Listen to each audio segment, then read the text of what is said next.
Hey, what's up guys? It's Mike, I'm at Philcraft HQ. I'm filming, and every time I film, I kind of want to give you guys some insight and some potential pro tips in conjunction with all the stuff that we're doing content-wise.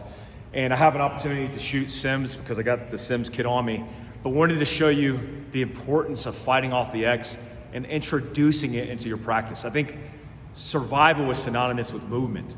The static ideas that we fall in love with on a flat range, standing erect and tall and in one position like we're in a bowling alley, don't work in real life. So focus your technical skill set building and honing that, but always be willing to introduce those technical skill sets into movement. That's the advancement, right? The advancement is how the environment dictates those fundamentals that don't change. That's why basic fundamentals are king. So right now I want to talk to you about kind of some thoughts and ideas about my feet and how I should move off the X and the benefit of it. I want you to look at something real quick. As I present this Simunitions pistol, it sims. When I'm holding the gun like this, the importance, or at least the way to think about it, is from the shooter's perspective. Let's say the shooter is going to hit me and this is a miss. Well, that's a hit. Why? Because I'm the deviation from my location being the apex of the cone. I'm the deviation here and here. So if I'm this wide as a target and I back up 20 feet, I've only changed that much in the size of my target. But if I take my physical body and I move it this way and I blade and I move off the X, that's different. Because now from the shooter's perspective, that's not a miss, that's not a hit. It's like, that's a miss, and then this is a hit. I'm forcing the shooter to not only deviate his physical position and his hands, but potentially his hips. If the shooter's here and we're in a gunfight and you decide to break off the X and I force this guy to track and move along, that's one of the hardest things to do in shooting, period. Special operations guys, USPSA, we don't get a lot of opportunities at shooting at moving targets. Here's one way that you could introduce this into your training protocol. So Danny, if you want to walk around this way, because I'm gonna take everything from this side. So as I have this pistol, and I'm gonna go ahead and get eyes on because I'm gonna shoot a couple rounds. So as I'm here, some of the considerations are, what direction of travel am I moving? So I want to move off to the left. Well, my toe orientation is going to be the start point.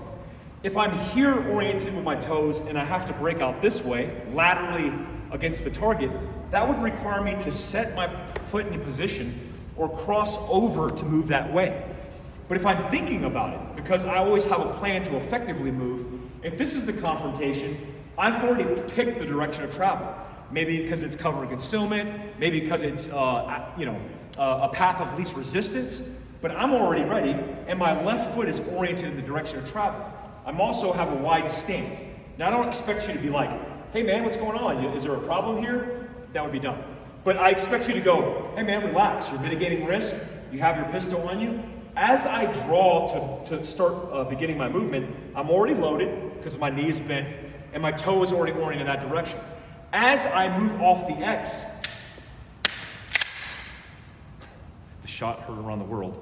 As I move off the X, I want to make sure the orientation of my upper body is oriented towards the target as my feet are in the direction of travel.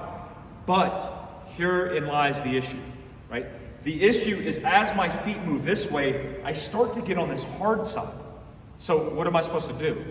In movement, I educate two tactics that's very easy to understand. One tactic is moving this way until I'm pushed hard side, and the other tactic is simply rotating my hips and leading with my toes. It's very easy for me to walk this way and then to walk this way. It's harder to walk this way and then to do this, right? Because we learned that in JV football, right? But most people don't do that naturally, and you're slowing yourself down. So if I'm here, I draw my pistol and I'm running the gun this way, and I push my hard side, I simply rotate this way and continue movement. If I'm running to the right side, my toes determine the left and right limit. I have plenty of real estate until I'm about right here. And then when I'm pushing hard side, I simply rotate to the other direction, either forward or back. Let me do a live run so you guys can see it.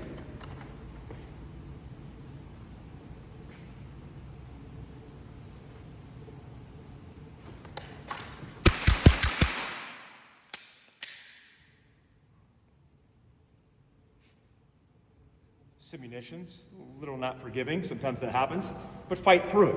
So you saw I moved off the X and I defaulted to single hand.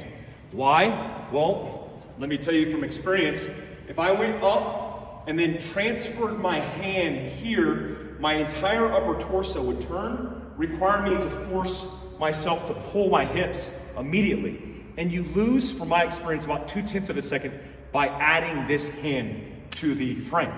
So I'm not saying default to a single hand, but if speed is security, meaning moving off the X is security, because that's what's going to save you because of the proximity or the scenario, do that, default to single hand, and that's an entire block of instruction I'll tell you about on Black Rifle Coffee's pro tips that we're doing. So until next time, guys, I hope that helped out. Peace out.